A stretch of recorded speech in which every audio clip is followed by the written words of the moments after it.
Olá a todos, sejam bem-vindos a mais uma live aqui no Instagram do Hospital Dona Helena, um trabalho realizado pela equipe de marketing e comunicação aqui do hospital. Todo mês nós realizamos eventos assim com assuntos relacionados, temáticas da saúde, envolvendo o corpo clínico do nosso hospital, do Hospital Dona Helena, para trazer para vocês, seguidores, as pessoas que acompanham nosso Instagram, muitas informações para poder trazer conteúdos do hospital. O tema de hoje que nós vamos trabalhar será sobre coração, a saúde do coração. E nesse trabalho nós vamos contar com a nossa convidada, que é a doutora Ana Carolina Noronha Campos Berbel, que ela é coordenadora médica aqui do ambulatório de cardiologia do Hospital Dona Helena. Já estamos entrando em contato com ela para fazer esse trabalho e ela vai falar um pouco sobre o trabalho realizado aqui do ambulatório e dentro dessa ação também nós vamos falar também de ações que são cotidianas para que haja um trabalho de prevenção na rotina de todo mundo para a melhoria da qualidade de vida, principalmente relacionada a doenças cardiovasculares, todo esse sistema que envolve o cuidado com o coração. Nós vamos poder também acompanhar dentro desse trabalho, falar um pouco também sobre os serviços que são apresentados pelo Hospital Dona Helena nessa área de atendimento, com também o Centro de Diagnóstico Cardiovascular, que é um trabalho muito bem fundamentado aqui na estrutura do hospital, para que haja o atendimento voltado a uma saúde de qualidade relacionada a esse trabalho cardíaco, né, um trabalho cardiovascular. Só ver o contato aqui para chamar a doutora que está entrando aqui na nossa live. Questão técnica aqui. Alô, doutora? Oi, tá me ouvindo, Diego? Sim, estou te ouvindo, mas não estou te vendo. Não tá me vendo? Tu E tens, a- deixa eu só ver a questão aqui da parte técnica, mas a senhorita pode, não sei se está com a câmera ligada. Tá ligada? Eu tô me vendo aqui junto com você. Então tá, deixa eu só acionar aqui os... Ah, aqui, ó, recebi uma mensaginha que todo mundo tá vendo a gente. Estão vendo nós dois. Eu que não estou vendo a senhora, então eu, eu não sei o que houve aqui, mas para mim tu não estás aparecendo. Talvez seja aqui um procedimento aqui mais técnico para mim que não me mostra a senhora. Mas se o pessoal está vendo todo mundo, que bom. Fico feliz por isso. E vamos começar então com essa live relacionada à temática do coração. Gostaria que tu falasse um pouco sobre o que é o coração, a importância desse órgão, um órgão frágil, um órgão forte. O que tu pode detalhar sobre o coração em termos de importância para o corpo humano? A gente aprende desde criança a importância do coração, mas em termos práticos, ele cada vez mais é um órgão de atenção ao cuidar da saúde? Primeiramente, quero agradecer ao Dona Helena, junto com o pessoal do marketing, que vem fazendo esse trabalho super legal de informação à população, né? Espero que atinja bastante gente e que a gente consiga contribuir um pouquinho neste alcance para o pessoal para cuidar melhor da saúde. Também já queria agradecer umas mensagens bem legais que eu estou vendo aqui de alguns pacientes, de alguns colegas. Fico feliz por essa recepção. Para falar do coração e falar fácil sobre o coração, que eu acho que é o que mais interessa, que é o mais legal, a gente precisa saber que o coração ela é uma bomba. Para quem é meu paciente, eles já sabem que eu faço muito essa analogia, essa relação com uma casa.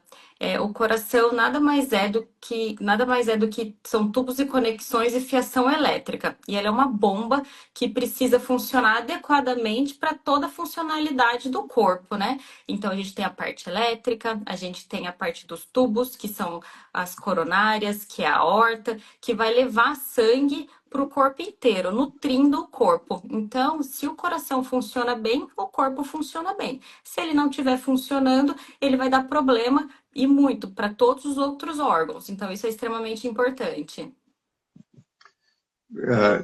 Dentro dessa temática do coração, a gente sempre, entre versos e canções e trovas, o coração é sempre citado para todo mundo, né? Um órgão que sofre também todas as emoções do corpo humano, por isso que às vezes ele é tão, ele sofre tanto, além do cuidado físico, cuidado emocional ele absorve. Mas dentro dessa atenção que tu falasse, dentro dessa complexidade que o coração tem, ele também atrai, ele tem a sensibilidade de sofrer essas doenças, né, relacionadas ao sistema cardiovascular. Quais que são que causam mais, geram mais atenção, ou que tem mais riscos aí em termos de saúde para a população, doutora?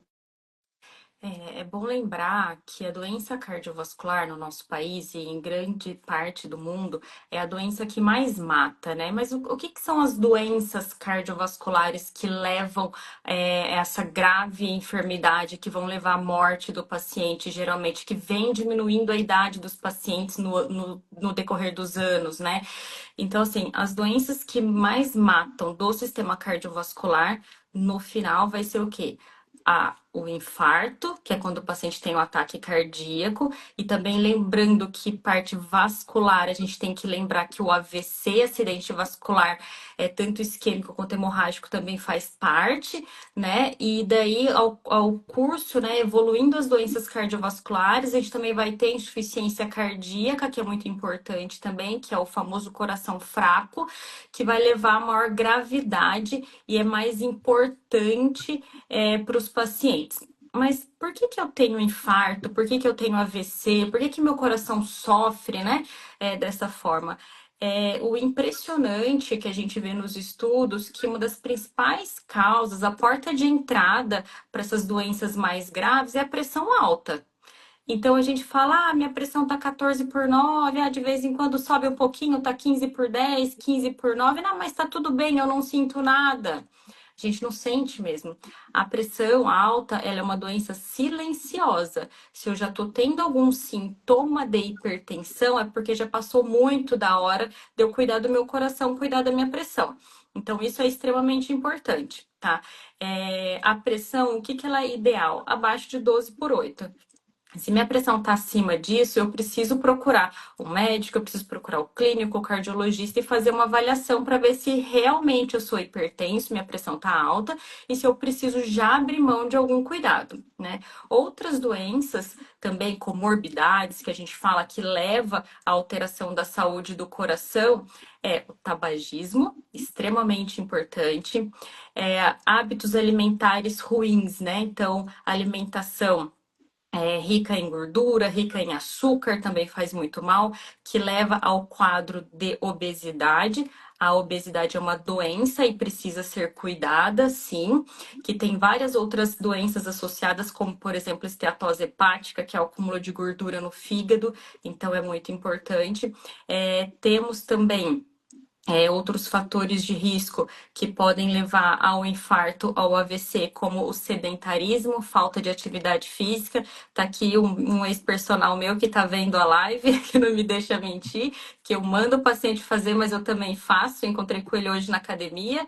E então a gente precisa cuidar, ter bons hábitos e cuidar dessas doenças que silenciosas vão levar à doença cardiovascular. E aqui importantíssimo também, que eu estava até me esquecendo de falar, o diabetes. a gente precisa cuidar direito do diabetes, que é uma doença silenciosa também e que quando dá a notícia, a gente já está muito grave. A gente está com lesão vascular periférica, né? Então, meu pé não tô sentindo o dedo, tá com formigamento, não tô enxergando direito, minha boca tá muito seca, bebo muita água, tenho vontade de fazer xixi, então isso é extremamente importante. É um cardápio, né, de atenção, né, doutora? Tem que ficar Exatamente. pela complexidade que é o próprio coração. Tu falasse da pressão alta, né, hipertensão. Como é que ela aparece? A pessoa nasce com esse problema ou ela pode desenvolver durante a vida? Como é que ela surge na prática? A gente tem as duas situações. Desde o nascimento, desde pequenininho, criança, a gente já pode ter hipertensão arterial por várias complicações. Então, por exemplo, se eu tenho uma estenose da artéria renal, por exemplo, que é uma diminuição do calibre da artéria do rim. O rim está totalmente relacionado com o coração, os dois andam de mãos juntas ali. Então, por exemplo, se a artéria do meu rim está alterada, eu já posso ser hipertenso. Então, eu preciso tratar essa questão. Tem algumas outras doenças congênitas, ou seja, o paciente já nasce com isso e também pode levar à hipertensão, mas a causa mais comum, infelizmente, eu sou hipertenso porque eu sou. Não tem uma causa que a gente consiga explicar, que a gente chama de idiopática, mas nos dias de hoje, o que a gente vê? Que o paciente ele está acima do peso, ele está sedentário, ele está fumando. Isso é a hipertensão adquirida, né, pelos meus hábitos. Então, isso faz com que eu seja hipertenso e que eu afastando essas causas, eu posso tratar muitas vezes deixar de ser hipertenso.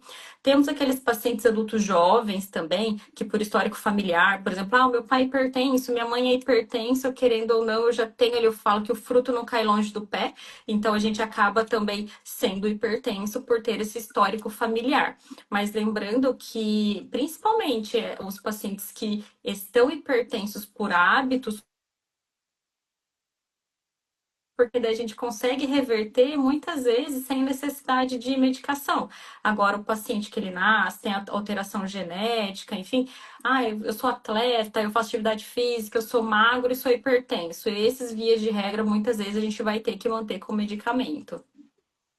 Interessante isso, porque a pessoa já que tem um histórico de hipertensão na família, já tem que estar com o sinal em alerta, né? Já tem uma preocupação, mas também essa questão relacionada, né, ao hábito de vida, né? Como ele espelha, traz coisas ruins para o corpo, né? Então, um hábito mau, então é a tendência de tu ter algum problema, ela é muito forte e aumenta quando tu tens essa característica genética mais acentuada que pode levar um problema. Tu falaste muito da questão do sedentarismo, me chamou a atenção, no início desse ano, teve um turista lá no Rio de Janeiro que foi caminhar, estava com a filha, com o filho, se não me engano, e estavam passeando e caminhando no morro lá do Cristo Redentor. Ele sofreu um ataque cardíaco durante um passeio.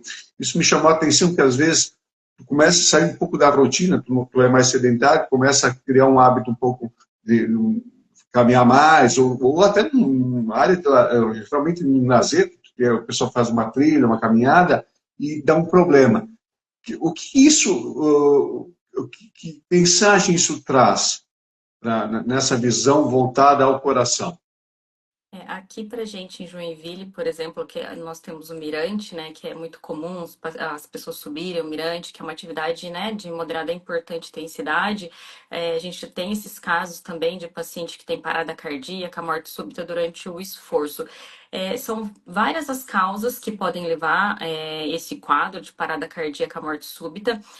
A mais comum é o entupimento das artérias do coração, ou seja, o infarto agudo do miocárdio, é uma das principais causas que levam a esse quadro, e geralmente é em população mais jovem, né? Tá, mas por que o adulto jovem está mais sujeito a esses quadros? Porque se ele tem um entupimento, geralmente vai ser numa artéria nobre, e ele não fez ainda uma circulação colateral, que a gente fala, e porque o entupimento é muito recente. Quando eu sou mais idoso e o meu coração ele vai entupindo de pouquinho em pouquinho, o coração ele vai buscando alternativas para literalmente fazer uma ponte nesse entupimento. Então, acaba quando o infarto é menos grave do que na população mais jovem. Então, estava uma pessoa fazendo uma corrida, ela de 10 quilômetros, e acabou tendo uma parada cardíaca. Mas ele sempre correu. Mas naquela corrida ele demandou mais do coração e a artéria fechou, né? A gente vê também muitos jogadores de futebol tendo parada cardíaca em campo, além, né, então, do entupimento do coração, que pode levar a essa complicação. A gente tem as miocardiopatias, o problema do músculo do coração.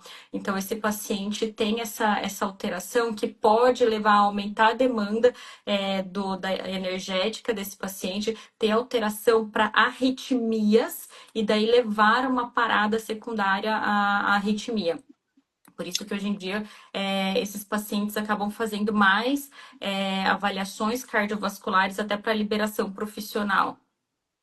Falasse com o coração, o músculo, né? O músculo do coração. O músculo geralmente ele tem que estar forte, né? A gente treina o coração para isso, para ficar forte. Como é que a gente faz isso? Exatamente. O coração, ele é um músculo e ele precisa ser treinado. Por isso da atividade física regular. Quando eu tô sedentário, agora vou fazer academia, né? Decido fazer academia. Aí eu vou naquele primeiro dia, malho a perna.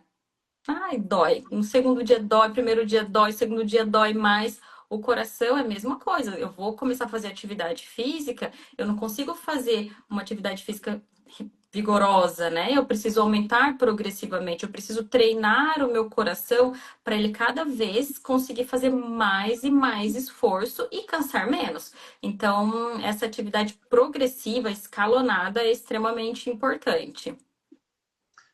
Bacana. Nós estamos falando com a doutora Ana Carolina Noronha Campos Berbel, é coordenadora médica do Ambulatório de Cardiologia, ela é cardiologista aqui do Hospital Dona Helena. As pessoas que estão nos acompanhando, que quiserem fazer perguntas também, fiquem à vontade, que serão respondidas pela doutora. Aproveitando também, falando sobre a questão do coração, doutora, tem alguns sintomas que indicam os problemas cardiovasculares? Como é que a pessoa está normal, de repente ela começa a sentir um pouco mais de fadiga? Que tipo de sinais mostram um problema no coração? Então, por exemplo, eu tenho uma escada na minha casa para subir de um andar para o outro. Eu sempre subi essa escada normal.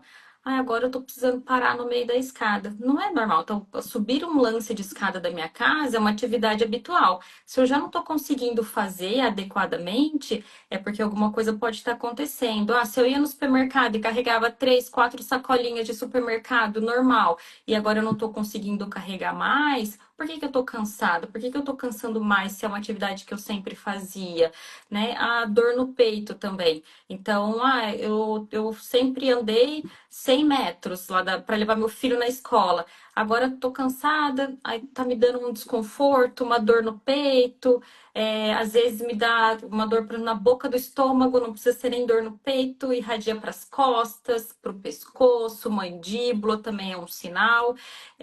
Às vezes palpitação, taquicardia, tudo isso é sinal que eu já deveria há algum tempo ter procurado uma ajuda médica. E nesse contexto, doutora, muita gente ignora isso aí, né? Deixa até a coisa se agravar. Já são indicativos de, pelo menos, procurar fazer um exame preventivo, ver como é que está, eu não sentia muito essa dor, que caminho tu já deve tomar para não evitar e o risco disso piorar dentro dessa jornada aí de dores, né? Porque às vezes a gente vai ignorando as dores e aí quando ela chega ao estágio, ela tá bem mais agravada, né?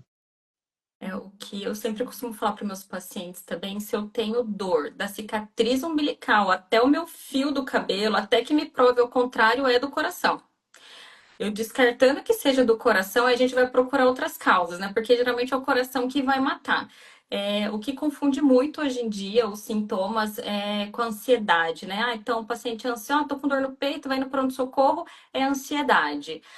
Eu tô com taquicardia, vai no pronto-socorro, é ansiedade. Até esses casos que, mas é uma mulher jovem que não tem nenhum problema de saúde. Tudo isso eu preciso avaliar. Então, antes de eu pensar que seja uma outra causa, esses sinais e sintomas eu tenho que tomar cuidado e sempre pensar que possa ser do coração.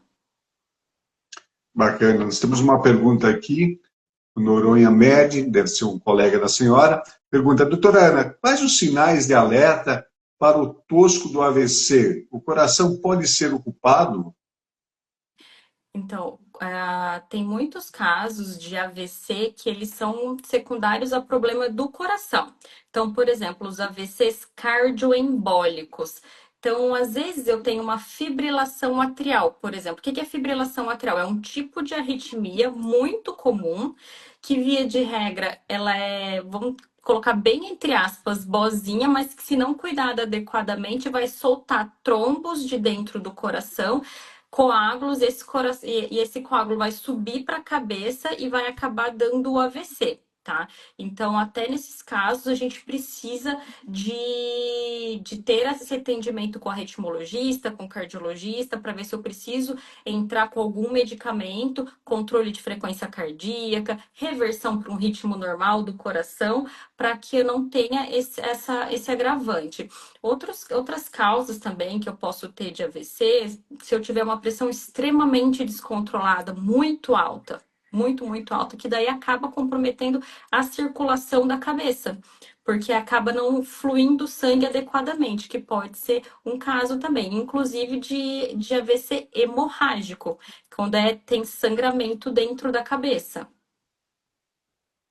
A questão do AVC, ele não escolhe idade, né, doutora? O AVC. Não escolhe idade. É mais comum no adulto idoso, né, com o passar do tempo, mas também a gente pode ter na população mais jovem. Quanto muito jovem, a gente tem que pensar nas MAVs, né, malformação arteriovenosa, nos aneurismas. Então, isso a gente pode pensar na população mais jovem, mas quanto mais comorbidade, né, então a hipertensão, o tabagismo extremamente importante, o diabetes e a idade avançada, eu tenho mais risco de ter o AVC. Bacana. Vamos a outra pergunta aqui do pessoal que está nos acompanhando. A Dani Endócrino pergunta: qual a real importância do exercício físico para a saúde do coração? A Dani é uma endocrinologista maravilhosa, lá de Minas Gerais, gente, maravilhosa. Ela dá várias dicas boas também. O exercício físico é fundamental, fundamental. Eu até brinco com meus pacientes que eu gosto muito de fazer atividade física aeróbica, né? Eu gosto de correr, gosto de pedalar, gosto de atividade mais agitada. E daí a gente precisa sempre fazer o mix entre musculação, atividade resistida e atividade aeróbica.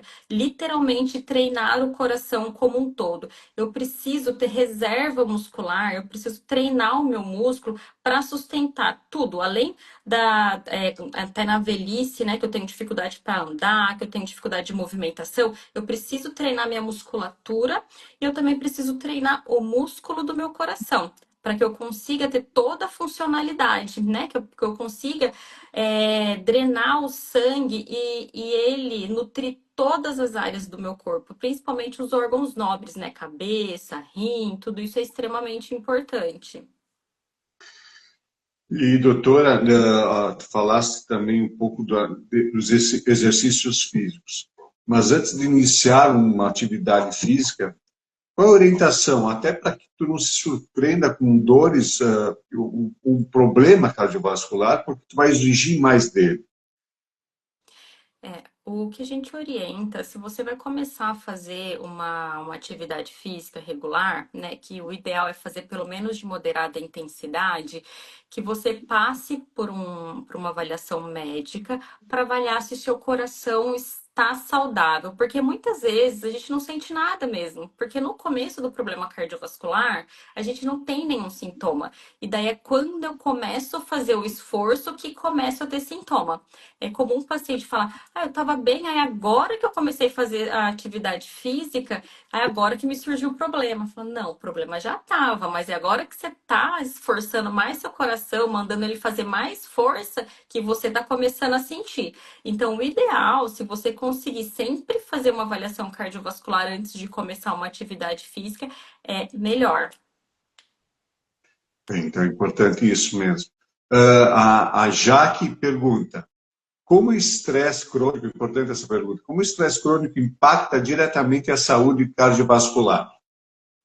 Nossa, hoje em dia a gente tem muitos estudos falando sobre estresse, ansiedade, depressão com as doenças cardiovasculares. Inclusive, o tratamento, né, da depressão e da ansiedade impacta na saúde do coração e na saúde cardiovascular. A gente sabe que o estresse crônico, né, a depressão, por exemplo, ela vai alterar vários hormônios dentro do organismo. Por exemplo, o cortisol é extremamente alterado. Todo mundo fala assim, como tá meu cortisol? Será que é por isso que eu tô engordando? E tem muito a ver, né? E o estresse, a depressão, acaba alterando esse metabolismo, que leva a gente ter uma vontade maior de comer comidas mais palatáveis. O que é comida mais palatável? Que tem mais gosto, aqueles fast food, o lanche mesmo, sabe? Que você dá aquela mordida, já dá aquele prazer. Então, isso é extremamente importante. Você acaba ficando nesse ciclo vicioso e começa a prejudicar. E daí também você precisa cada vez mais desse tipo de alimentação para você ter mais saciedade, mais prazer, acaba engordando aí. Eu tenho pressão alta, aí eu tenho diabetes, aí meu colesterol piora e o que acontece? Infarto AVC ali em breve, né? Então, isso é extremamente importante. E também o paciente que tem mais estresse, ansiedade, ele sempre vai ter o quê? Ataque cardíaco, que incomoda muito, entendeu? Ele também vai sempre ter dor torácica, que pode ser tanto da ansiedade quanto de ser mesmo do coração, né? Então, tudo isso a gente precisa avaliar. E já é de recomendações dos estudos que a gente sempre tem que ter no nosso dia aquele momento que é dedicado à saúde mental, ao prazer, ao bem-estar, né? Então, isso é extremamente importante.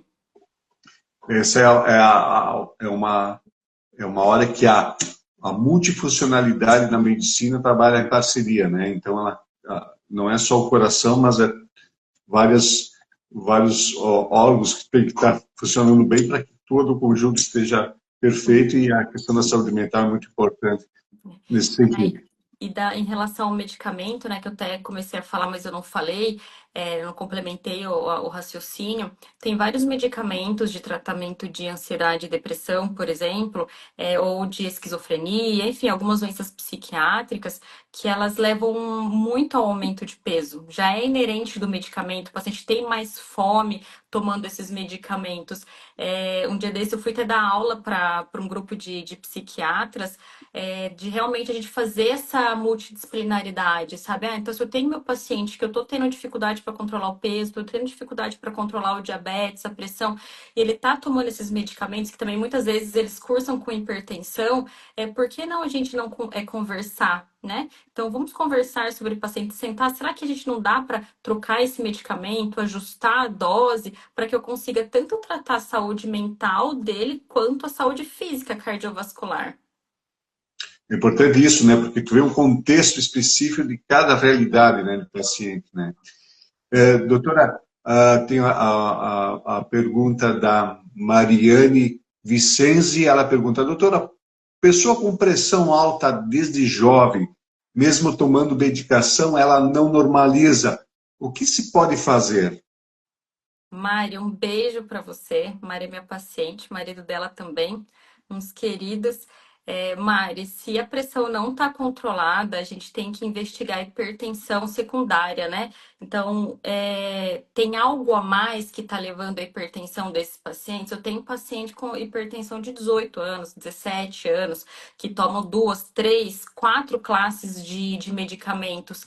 E muitas vezes essa alteração não é ou a familiar ou a genética, ela tem alguma outra coisa, como por exemplo eu tinha citado a estenose da artéria renal, pode ter alguns tipos de cânceres, feocromocitoma, por exemplo, alteração da tireoide pode causar também. Então a gente tem que investigar algumas causas bem específicas, sendo jovem não conseguindo controlar o medicamento. E daí daqui vai uma esperteza também de alguns anos de cardiologia. Paciente jovem geralmente não toma direito o medicamento. Então, Então, causa resistência, né? Eu sou tão jovem e daí eu vou precisar tomar medicamento para o resto da minha vida, aí toma um dia cá, outro lá, e daí acaba não levando o tratamento direitinho. Mas aí, esse paciente em especial vai precisar de um bom cardiologista para fazer essa avaliação e avaliar direitinho o melhor tratamento. E aproveitando a questão dos medicamentos, a tendência aqui já nasce com esse problema, tem um problema de hipertensão, é a tendência que seja para toda a vida ou há uma condição de resolver esse problema? Então, é muito variável. A gente tem que individualizar paciente por paciente, mas geralmente, tem estenose da artéria renal.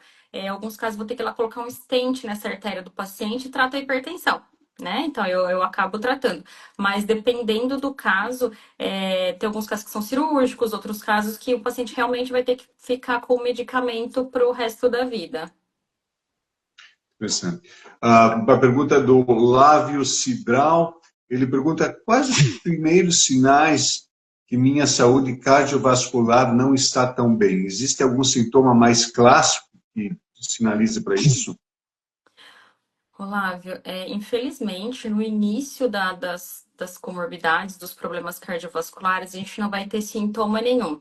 E daí que vem a chave do sucesso. A prevenção é a chave da boa saúde cardiovascular. Então, mesmo não tendo sintoma, já vale a pena fazer uma rotina, um check-up com o seu médico, um cardiologista. Porque se eu tenho pressão alta, eu tenho sintoma. Não, você não tem sintoma. Dificilmente vai ter sintoma. Eu sou diabético ali no inicial e eu vou ter sintoma. Não vai ter. Então, o ideal mesmo é procurar sempre fazer um check-up, por mais que não tenha sintoma nenhum. O doutor Noronha pergunta, a pressão pode ser reversível? Então, Rodrigo é meu irmão. Rodrigo Noronha. A pressão, em alguns casos, a hipertensão pode ser reversível, em alguns casos, só com tratamento medicamentoso para controlar, né? Então, por exemplo, se eu sou um obeso mórbido, sedentário, a minha alimentação é ruim, rica em sal, por exemplo, eu vou ser hipertensa pelo meu hábito de vida.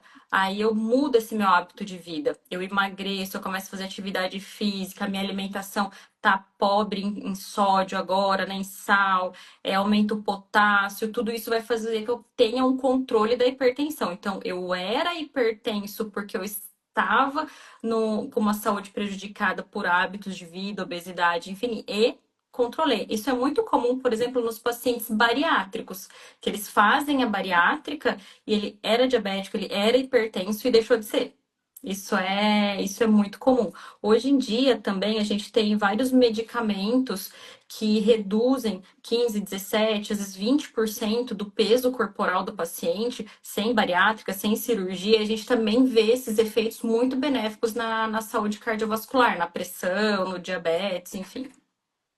Então, é interessante, a perda de peso, ela ajuda a reduzir a questão da hipertensão, né? Ajuda a solucionar esse problema, de certa forma. Sim, a obesidade, gente, a gente tem que tratar literalmente como uma doença, né? Ela causa muito mal pro nosso organismo. Ela deixa o paciente num estado inflamatório muito grande. Então, isso é importante, importantíssimo eu cuidar. Tem vários pacientes que são sobrepeso, estão acima do peso, obesos, e chega, a pressão tá boa, colesterol tá mais ou menos, a pressão tá boa, mas é um paciente saudável mesmo? Fala assim, eu sou obesa, mas sou saudável. Não, gente, o organismo do paciente obeso, ele é um organismo inflamado. Ele tem várias repercussões por estar dessa forma e a gente precisa tratar, porque ele não vai ter problema quando jovem, ele vai ter problema ali quando ele tiver seus 50, 65 anos, entendeu? Aí que ele vai receber as consequências dessa inflamação. Mais uma pergunta aqui, da Jaque. Dietas como a cetogênica Cetogênica. ou jejum intermitente são seguras para o coração? Ô, Jaque, toda dieta que é muito restritiva, a curto prazo, ela funciona muito bem. tá? Mas a longo prazo precisa ser muito bem acompanhada. Qualquer tipo de dieta, que eu sempre falo também para os pacientes, precisam ser seguidas com um nutricionista muito bem capacitado. Cada paciente é um paciente, cada organismo é um organismo. Uma dieta que serve para um paciente não vai servir para o outro paciente, e então eu preciso individualizar. Às vezes, uma dieta que é pobre em carboidrato não vai ser ideal para você. Entendeu? Às vezes não preciso ser restritiva demais no meu carboidrato para ter uma perda de peso substancial importante. Então, o que a gente precisa entender é o equilíbrio. Eu não preciso, eu não preciso, eu não devo ser extremista em nada na minha vida, muito menos numa dieta.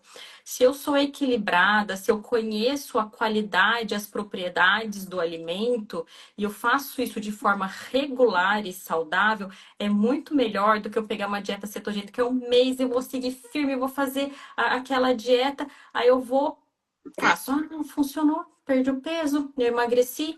Aí depois desse mês, você consegue seguir essa dieta todos os dias? Você tá vendo como que tá a questão da sua glicemia de jejum, por exemplo? Você tá tendo escape? Como que tá funcionando? Então, assim, e também as outras dietas da moda, né? Então, que a cada hora surge uma dieta diferente, o que é muito comum. E a Dani, que fez a pergunta aqui antes, a Dani Endócrino, ela tem um programa super legal de equilíbrio. Esse equilíbrio é extremamente importante na nossa vida. Tudo que a gente for fazer com extremismo não vai ser bom. A gente precisa comer bem. Ah, o arroz faz mal? Não, se eu comer numa quantidade razoável, se eu controlar o meu carboidrato, é um alimento excelente. Posso ter ele na minha dieta, entendeu? O problema é eu comer o arroz, o macarrão e a batata junto, né? Então, tudo é questão de equilíbrio, de eu entender as calorias da alimentação, as propriedades do alimento, então isso é importante.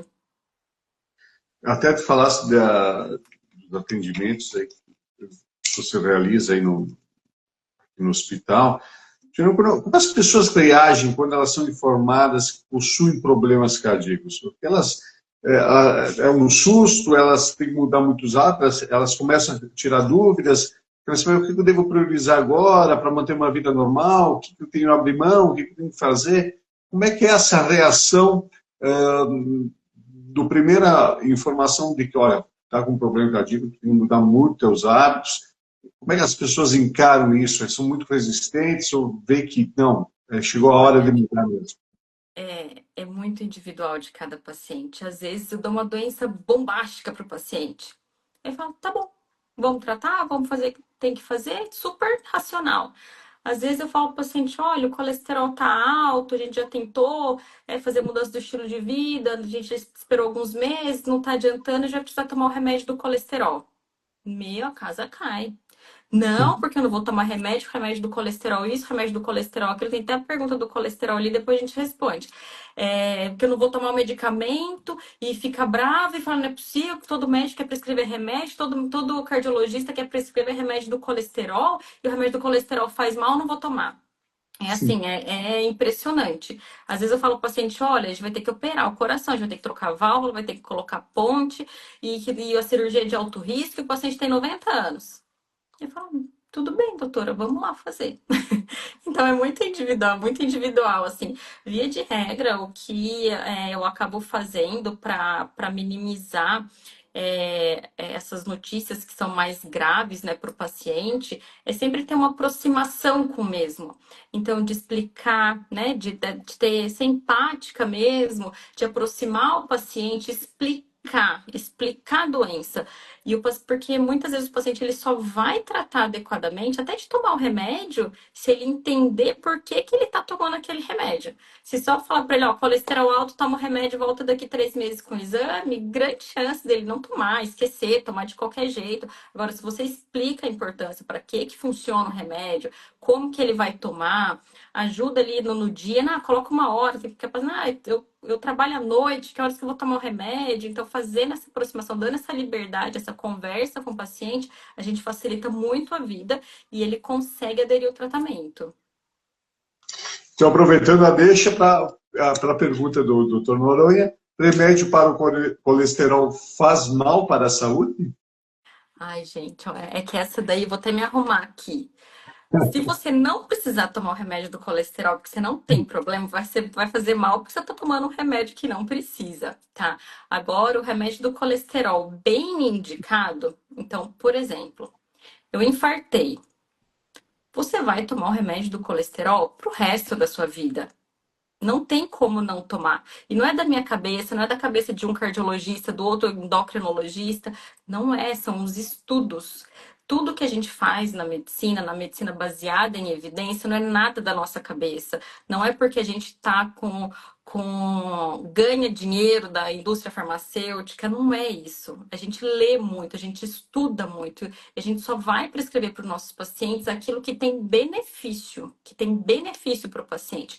Então, por exemplo, eu entro com remédio do colesterol para o meu paciente. Primeiro, ele tem que estar com colesterol alto e eu vou calcular o risco cardiovascular desse paciente.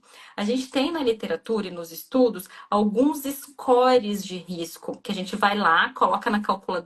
Meus pacientes também já sabem que eu sempre pego meu celular lá, coloco para calcular direitinho para eu saber qual que é o risco do meu paciente e se ele precisa ou não tomar e qual que é a dose do remédio. Porque eu não vou tirar isso da minha cabeça, entendeu? Então, isso é importante. O remédio do colesterol não faz mal para a saúde, tá? Ele é um medicamento que, além de controlar o colesterol, uma coisa que é importante que os pacientes não sabem: a gente precisa do colesterol? Precisamos, nossas células precisam do colesterol. Quem produz colesterol? Nosso fígado produz colesterol, pelo mecanismo ali dos ácidos graxos. Então, eu vou então o colesterol é tão ruim que meu organismo produz? Não, ele não é ruim. Ele só é ruim se eu tenho muito mais do que eu preciso, porque daí a balança não fecha. Só que o que acontece? Meu organismo produz, eu coloco um monte para dentro com alimentação, não faço atividade física, além desse colesterol depositar dentro das artérias do meu coração, as artérias da minha cabeça, que podem levar ao infarto AVC, eles causam uma inflamação muito grande. É como se fosse um machucado dentro do vaso, entendeu? E daí o colesterol, ele ajuda a diminuir essa inflamação do machucado, entendeu? Então, além de controlar, ele ajuda nessa parte da inflamação. Então, é muito bom, sendo bem indicado. Sim. Doutora, até trabalhas com ambulatório aqui na cardiologia, com uma equipe grande também de colegas, né, de outros cardiologistas, que atendem muito a ações preventivas e está à disposição de todo mundo para fazer esses exames rotineiros. Pegando a pergunta da Jaque, fala dos check-ups anuais, são suficientes ou há exames específicos que você recomenda para ter um acompanhamento até mais aprofundado sobre a saúde do coração? Uma visita com cardiologista anualmente é extremamente importante. Agora, tem exame específico que eu vou pedir todos os anos para o paciente fazer, mesmo que ele não tenha queixa? Não é bem assim, né? Então, quando o paciente vem para a gente no ambulatório, no consultório, ele vai vir com uma queixa específica, né? Eu tô tendo dor no peito, eu tô tendo palpitação, que daí a gente vai guiar os exames específicos para aquela queixa. Ou então o paciente ele vem para um check-up. Não tenho nada, mas eu queria fazer um check-up para saber se está tudo certo. Eu queria fazer um check-up porque eu vou começar atividade física. Então, a depender da queixa do paciente ali na consulta, do que ele referir para a gente vai selecionar os exames, além, né, de uma boa história clínica. Eu preciso saber a idade do paciente, histórico familiar, histórico da doença dele, se já toma medicamento, se já não toma, se já teve algum evento cardiovascular e não teve. Então, uma história bem coletada, aí um exame físico bem feito, que é extremamente importante. A gente precisa colocar o paciente na maca, medir pressão, medir frequência cardíaca, colocar o esteto no peito, auscultar. A gente precisa disso, porque sem exame físico a gente não consegue diagnosticar o paciente. E daí a gente falou assim: olha, no seu caso, esses exames são suficientes. Aí, por exemplo, veio um exame alterado. Pode ser que eu precise de uma outra visita desse paciente para diagnosticar adequadamente? Sim, mas tudo isso vai depender. Aí o Claro. tempo também de vir todo ano, dependendo da idade. Tem paciente que eu vejo literalmente toda semana. Tem paciente que eu vejo a cada 15 dias, tem paciente que eu vejo anual, tem paciente que eu peço para vir daqui 2 anos. Então, depende, cada paciente é individualizado. Claro. Doutora, até aproveitando a estrutura do hospital, temos a Oncocenter, nós temos vários pacientes também sendo atendidos aqui na área da oncologia. Pessoas com em tratamento de câncer, qual o impacto nesse tratamento à saúde do coração? Tem alguma atenção especial? Você sabe que eu sou cardio-oncologista, né? Minha subespecialidade é cardio-onco. E sim, sempre quando o paciente vai iniciar o tratamento oncológico, eu preciso avaliar qual que é o risco cardiovascular desse paciente. O tratamento oncológico, que pode ser radioterapia, quimioterapia, imunoterapia, cirurgia, pode impactar na saúde do coração. Aí o pessoal pergunta: existe câncer no coração? É isso que você trata? Existe sim câncer do coração, mas o que a gente trata é a consequência do tratamento do câncer em qualquer outro lugar no coração. Então, por exemplo, se eu pego um câncer de mama, a mulher vai lá fazer uma quimioterapia. Tem quimioterapia de câncer de mama, por exemplo, que cursa com insuficiência cardíaca, o coração fraco. Então, eu preciso avaliar qual que é o risco dessa paciente desenvolver essa toxicidade no coração. Entendeu? Então, isso é extremamente importante. E pode ser durante o tratamento que ela vai desenvolver essa toxicidade, pode ser 15, 20 anos depois que terminou o tratamento, tô curada do meu câncer. E daí ela vai desenvolver esse problema lá anos depois. Ou, por exemplo, eu fiz radioterapia, dependendo da radioterapia, falar em mama, se pegou ali no coração, em cima do coração, as radioterapias antigas que não desviavam, vamos falar assim, desviavam o coração, podia cursar com calcificação das artérias, das válvulas do coração. Então, é isso que a gente precisa falar. E ultimamente vem se estudando bastante a cardio-oncologia e a gente consegue já indicar quais são os pacientes que vão ter mais risco de ter essa toxicidade no coração, mas infelizmente, por mais que o paciente não tenha um risco aumentado, também pode cursar. Então, o ideal é que o oncologista, porque daí já vem do oncologista, ele, quando sabe que o tratamento ele pode ser tóxico para o coração, ele já encaminha para o cardiologista para fazer essa estratificação e daí a gente acompanhar esse paciente. Legal essa sinergia entre as especialidades no cuidado das pessoas, né? É importante essa atenção de todos os médicos que acompanhem, veem os sinais que podem ser complementares e essa sinergia, essa relação entre os médicos. E ali na Oncocenter, né, junto com o Lucas, que é o responsável da Onco, a gente tem um relacionamento muito bom mesmo. Então, por exemplo, a minha agenda, ela é uma agenda aberta para oncologia. O que eu tenho de encaixe nas minhas agendas com os pacientes oncológicos, porque eles não podem esperar, né? Então, eles precisam ser tratados e serem avaliados. Então, eu acompanho grande parte desses pacientes oncológicos para realmente a gente cuidar como um todo da saúde desse paciente, né? Então é muito legal isso. Um comentário aqui da Andréia, escola do Rio de Janeiro, FJ, ela diz assim: minha mãe teve tumor no coração. É raro isso, doutora? É muito raro, tá? A principal causa de câncer no coração são as metástases, tá? Então eu tive câncer em algum outro lugar e eu gerei metástase para o coração. Aí depois vem os cânceres primários do coração. Por exemplo, pode ter um câncer, mas um mixoma, por exemplo. Aí é um câncer do coração mesmo, que geralmente é um câncer que a gente faz uma cirurgia, tira ali o mixoma e o coração pode voltar a toda a sua funcionalidade.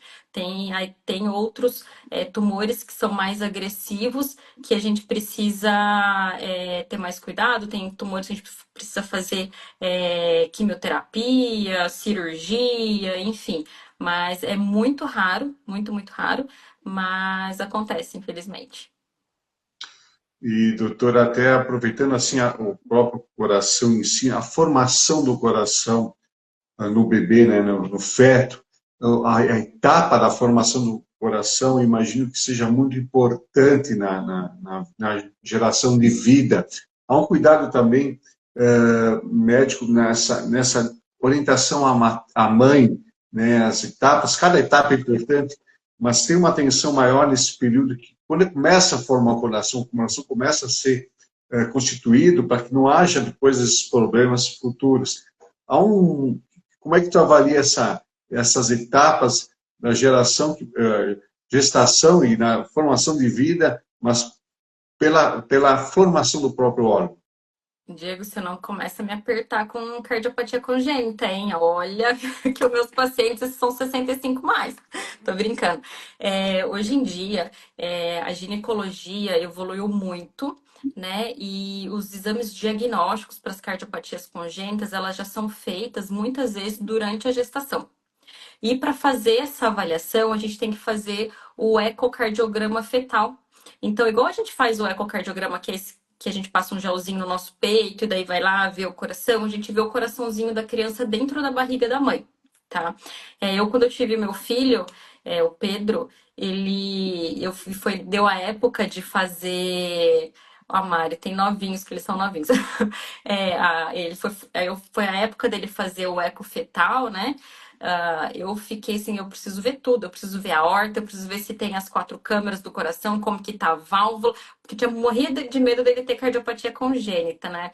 Infelizmente, a gente não tem para toda a população, né? Via SUS é mais difícil da gente conseguir.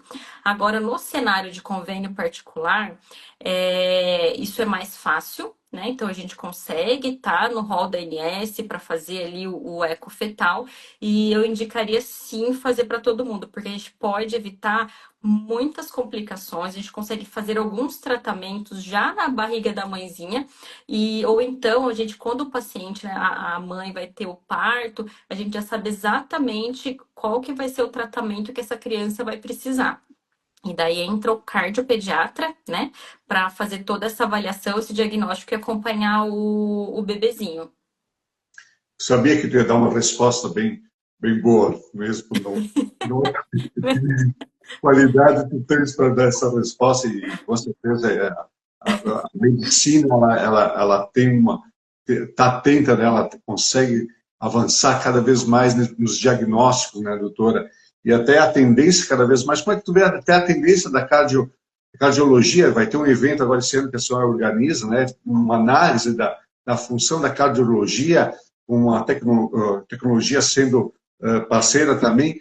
Como é que está o encaminhamento do futuro da cardiologia aí para melhoria até dos procedimentos? A cardiologia acho que é uma das áreas que mais tem estudos e é desenvolvida, né? E cada vez mais a gente vem avaliando essa evolução.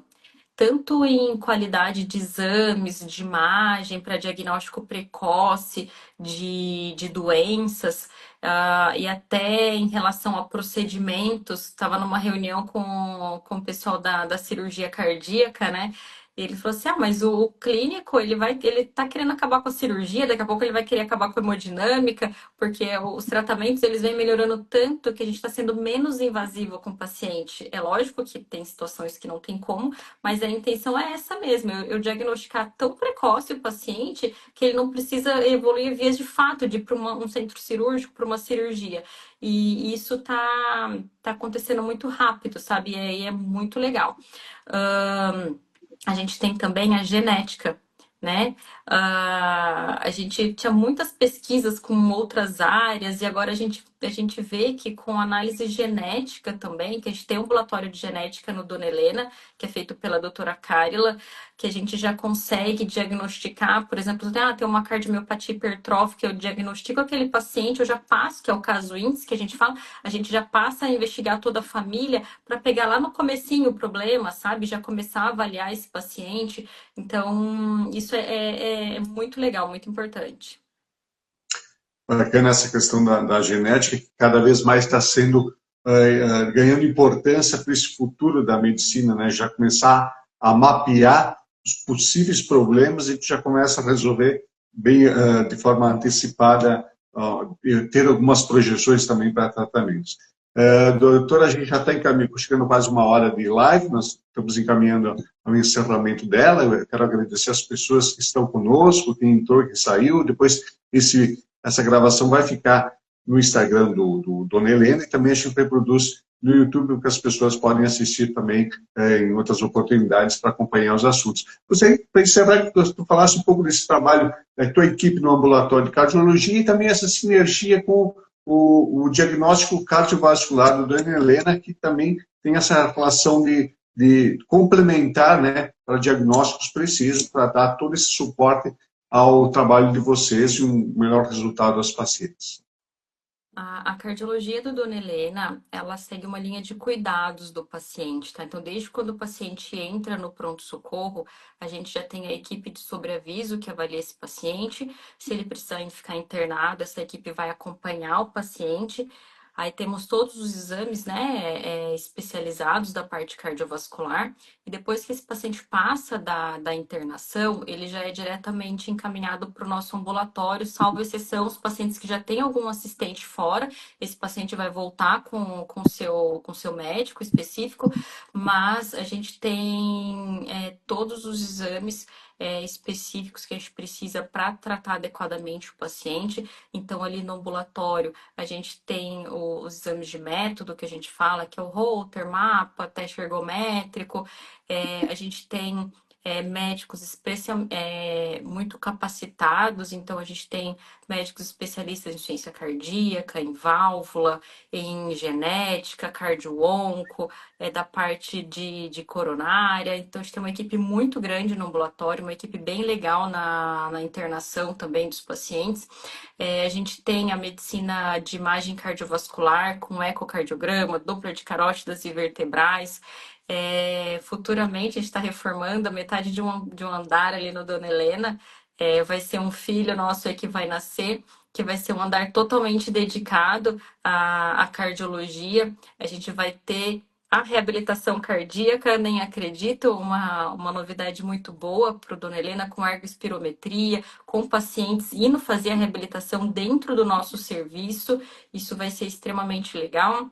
A gente vai ter ambulatório específico em cardiometabolismo, que vai ser bem legal para acompanhar esses pacientes mais complexos, né? Então, da hipertensão, diabetes, obesidade, que não consegue fazer o tratamento adequado, um tratamento bem personalizado para esse paciente. Então, tem bastante novidade por chegar no Dona Helena. A gente está fazendo tudo com muito carinho para ser muito bom para a população, que Joinville e região aqui consiga aproveitar ao máximo e que seja muito bom para todo mundo. Perfeito. Doutora, eu quero te agradecer muito pela participação nessa live. Infelizmente eu não consegui te ver, meu problema até meu aqui, mas consegui te ouvir, eu espero que as pessoas tenham te visto também. E então essa live vai ficar gravada no Instagram. Te agradeço muitas informações importantes para esse serviço e essa nobre medicina, que é a parte uma área da medicina muito importante, que é a cardiologia. Te agradeço mesmo, toda a tua equipe também, que é muito atenciosa para nós. Então, eu agradeço mesmo a doutora Ana Carolina Noronha Campos Berbel, que é coordenadora médica do ambulatório de cardiologia, cardiologista aqui do Dona Helena. Te agradeço mesmo. E sucesso, e voltamos a falar, a doutora sempre está nos atendendo a imprensa, atendendo nossos assuntos relacionados à saúde preventiva também. Te agradeço, doutora. Boa noite, obrigado a todos. Eu que agradeço, obrigada por todos que ficaram aí nessa extensa hora para conversar, que se deixar eu falo mais de 2 horas sobre esse tema que eu gosto bastante. Obrigada a todo mundo, obrigada ao Dona Helena, ao marketing, ao nome do Diego, que está aqui junto. E espero que chegue a bastante pessoas esse vídeo, que alguém que precise veja e procure a ajuda do cardiologista ou de algum médico, tá bom? Até mais, gente, boa noite. Boa noite, obrigado. Obrigado a todos. Tchau. Até a próxima live. Tchau, tchau. Tchau.